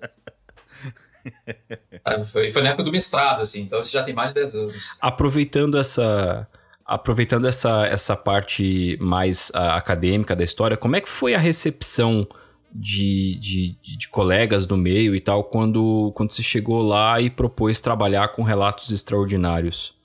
Como eu cresci mais próximo da ufologia do que do meio acadêmico, como eu falei pra vocês, né, tive o grupo ufológico, papapá, eu cresci mergulhado nessa literatura, li tudo que vocês leram, aquela coisa toda, e eu já tive uma expectativa muito negativa. Inclusive, eu tive uma primeira experiência que reforçou um pouco isso.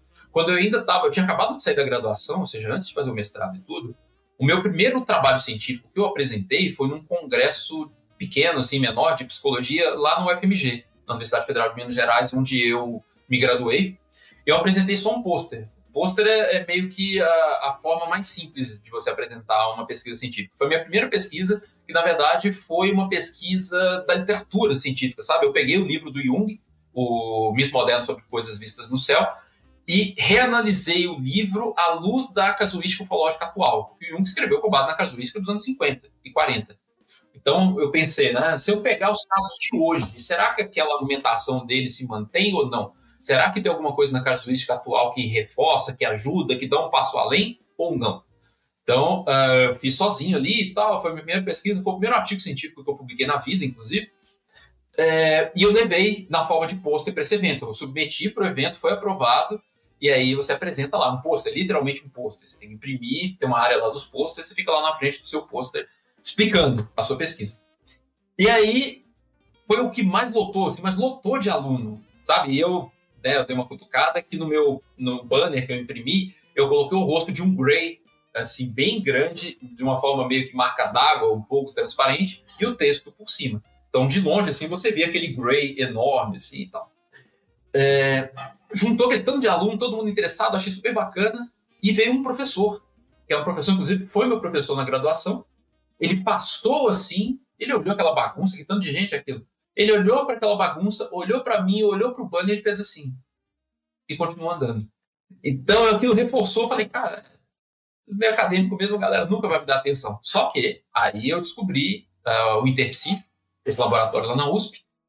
Fiz a seleção para o mestrado meio com medo. Então, para você fazer uma seleção de mestrado, não sei se todo mundo sabe disso, mas você tem que escrever, entre outras coisas, um projeto de pesquisa que vai mostrar para a banca o que você quer pesquisar durante o seu mestrado. Quase metade do meu projeto eram justificativas.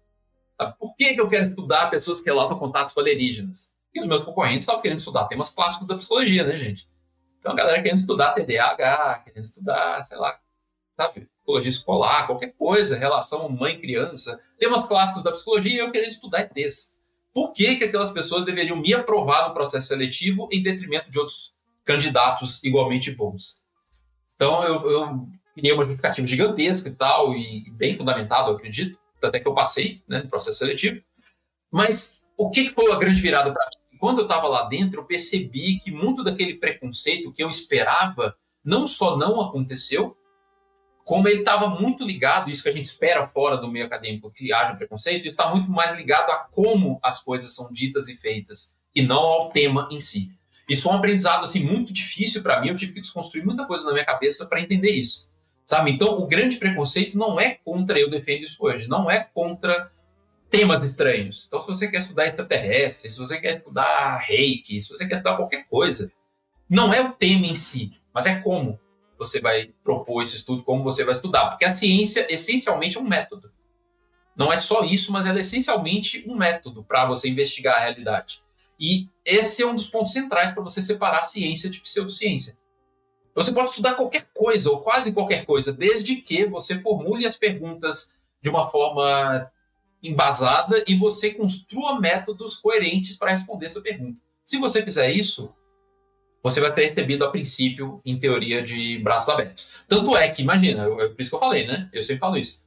Eu fiz o mestrado, doutorado, pós-doutorado. O pós-doutorado não foi sobre contatos ufológicos, mas foi sobre coisas paranormais de outros tipos. Mas durante todo esse caminho, recebi bolsa do governo do estado de São Paulo, recebi bolsa do governo federal, apresentei em congresso de psicologia em vários países e no Brasil também, e em nenhum momento, em toda essa trajetória, desde que eu entrei na USP, ninguém olhou feio para mim. Entende? Então é muito mais como você faz do que o que você faz. Eu lembro de um professor falando sobre isso. Ele falou que tinha uma pesquisa, um menino que estava fazendo mestrado, aí não tem nada a ver com coisa paranormal, mas ele estava estudando os quadrinhos do Batman. Era o tema dele.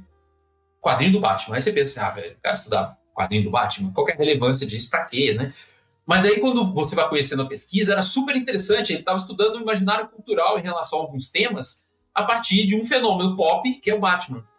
Então, a forma como ele construiu isso já ficou fantástico. Tem uma outra menina que estudava filas. Fila, sabe? Fila na rua, fila de banco e tal. Ela estudava filas. Como e por que as pessoas entram em filas, como as pessoas se comportam em filas. Você pensa assim, não, que tema chato, né? Maravilhoso. Não, eu pensei, sério, maravilhoso. Se a gente pensa um pouco mais, você acha maravilhoso. Mas sim. Você serviu de pesquisa para ela, Léo? Não sei. Não.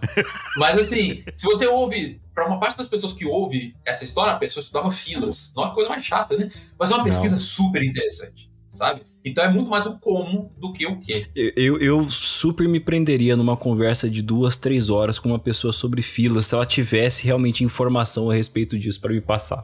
Nossa. Ia formar uma fila atrás dessa conversa. Ah, boa. Exatamente. Ô, Léo, pra gente poder caminhar pro final, né? A gente combinou, né? O Léo tem compromisso.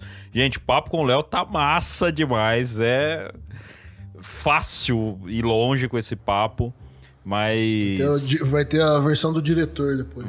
Vai ter que ter o Snyder Cut desse papo aqui, porque olha, tem muita coisa pra gente conversar.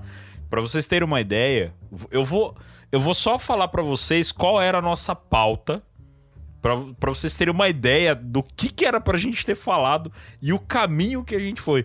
Por exemplo, uma das minhas ideias, quando a gente chamou o Léo pra conversar com a gente, era falar sobre John Mack, que foi um grande psicólogo e que se envolveu, e tem pouquíssimo conteúdo brasileiro sobre John Mack.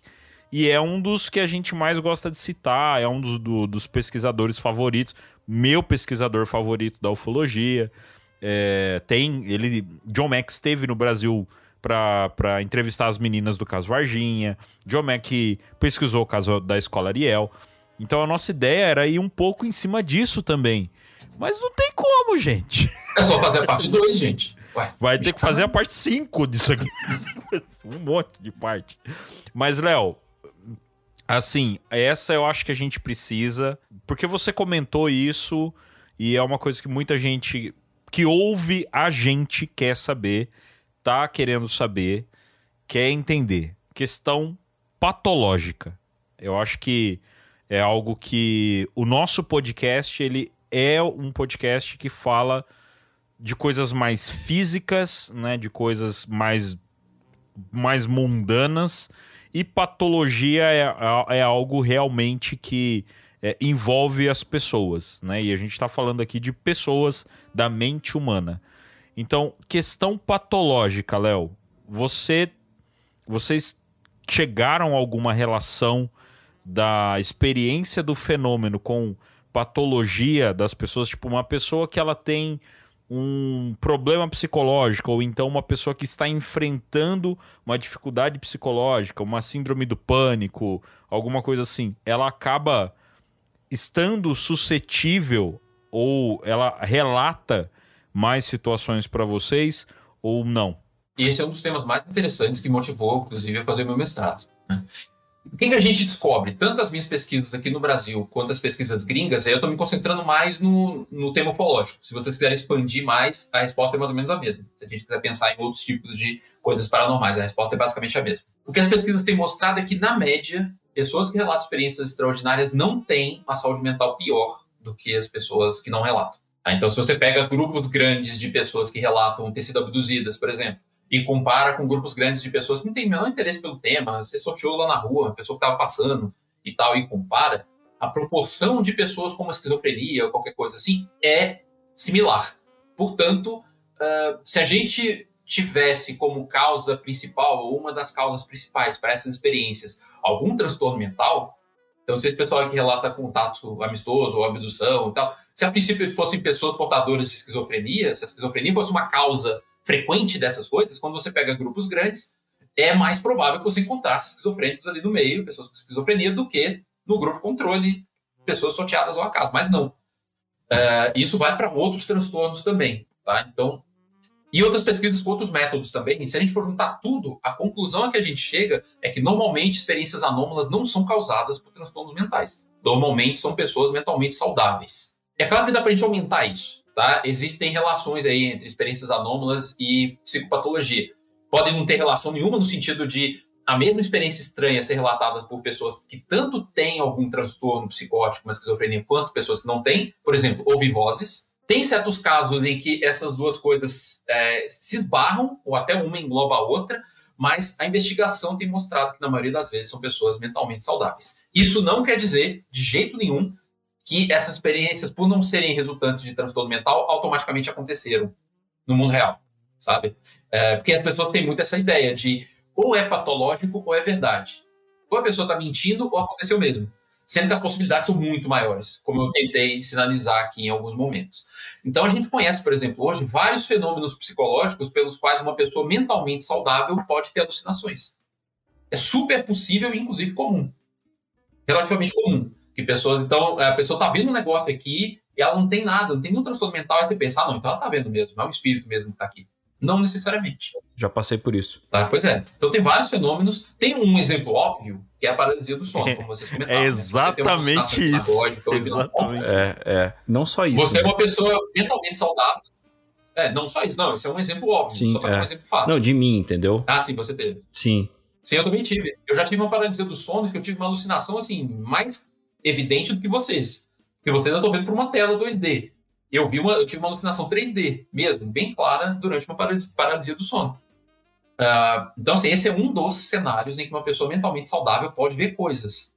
Outro exemplo, que inclusive é uma pergunta que vocês fizeram lá atrás que eu deixei de responder sobre fenômenos psicológicos que podem fazer pessoas verem coisas ou identificarem errado. Falsas memórias oriundas de hipnose, que é outro tema. Né? Eu sou hipnotizador, eu uso hipnose na minha prática clínica, eu sou psicólogo clínico. Dependendo do caso, eu uso hipnose. Não para fazer regressão, tá? Regressão tem um monte de problema com isso. Nossa, é um mega problema. Mas para outras coisas, manejo de dor, manejo de ansiedade, hipnose é bacana. Então, assim, as pessoas sendo submetidas à hipnose e levadas a se lembrar de supostas coisas que aconteceram, tem pesquisas mostrando que a hipnose não só não ajuda a melhorar a qualidade da memória, especialmente se forem eventos antigos, quanto tendem a produzir falsas memórias. Então a pessoa vai se lembrar mesmo de um negócio com a nitidez de você que se lembra da primeira vez que você fez sexo na vida. E não é verdade. A pessoa pode se lembrar de uma coisa que é completamente falsa, uma falsa memória, como a gente chama, mas para ela não vai ter esse tom de veracidade.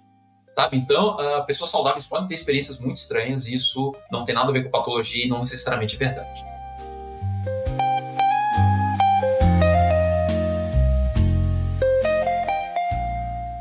As camisetas mais estilosas de O Contato estão na O Contato Store e o estoque é limitado, hein? Garanta a sua antes que acabe.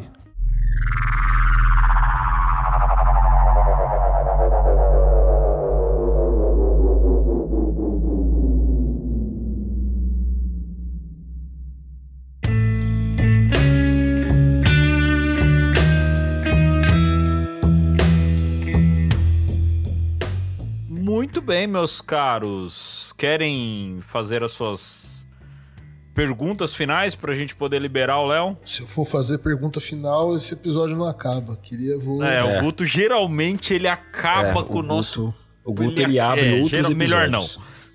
Melhor não. Vamos deixar quieto, é isso aí. Deixa eu fazer uma só então. Umazinha. Faz. Léo, quem quiser ser seu aluno, faz como?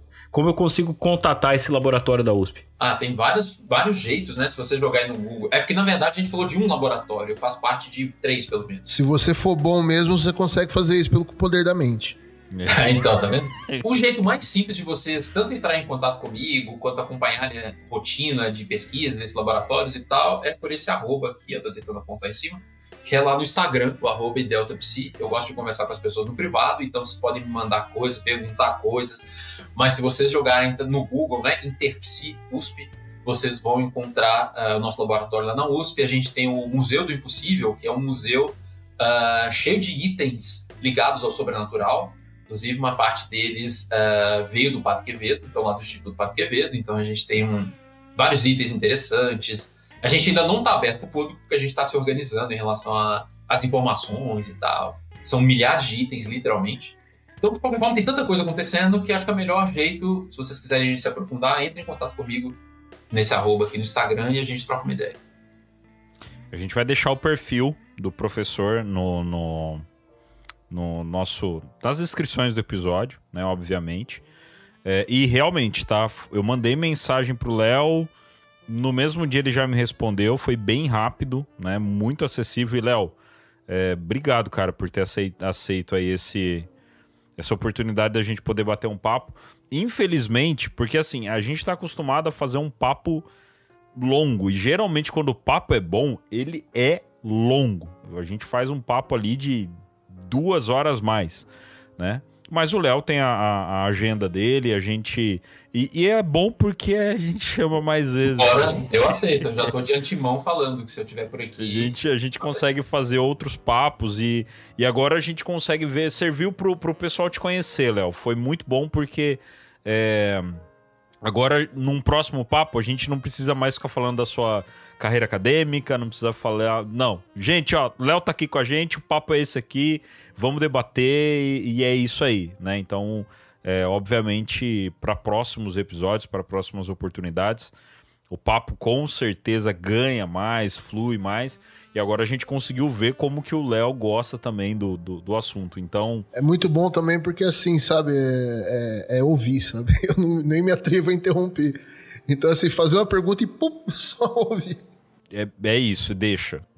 É o tipo de episódio que o apresentador gosta, sabe, Léo? Tipo, a gente manda uma pergunta e só ouve. É excelente quando é assim. Muito bom. Obrigado, fico feliz pelo convite, fico feliz pelo carinho de vocês, pela recepção. E se eu puder voltar outras vezes, é só me chamar que estamos aí. Muito bom. Meus caros Eduardo Oliveira e Gustavo Cornaccioni, considerações finais ao Léo?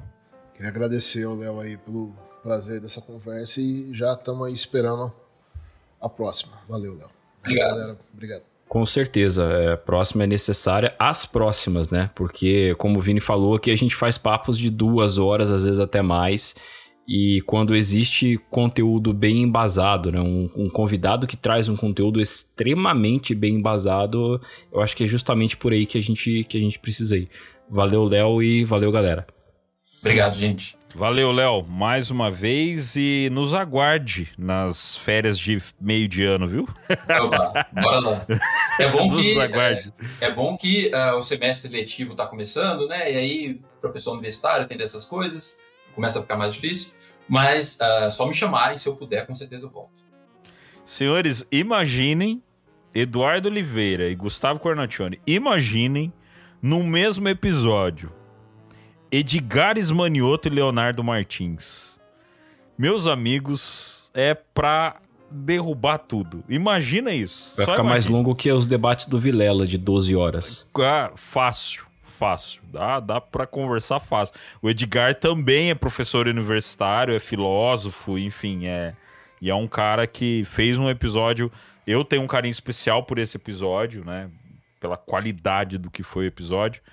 E agora a gente tem mais um episódio para ter o mesmo nível ali, né, de papo. Então, muito legal, Léo. Muito legal. Fica o convite. Faremos novos convites. Nós temos esse costume, não é balela. A gente tem esse costume de chamar de novo, arrumar outra pauta e a gente conversar de novo. Tem muita coisa pra gente conversar. Mais uma vez, obrigado. Léo, você tem algum livro? Livro seu? Tenho sim. Na verdade, um deles está esgotado, eu pretendo lançar de novo, que é o Procurado. Procurado é porque eu fiz aquele cartaz do Velho Oeste na capa com um ET, assim. Então, na verdade, é a busca científica por estudar experiências ligadas a OVNIs e tal. Só que ele está esgotado. Eu pretendo lançar uma segunda edição, mais revisada e tal, que esse livro eu escrevi há mais de 10 anos.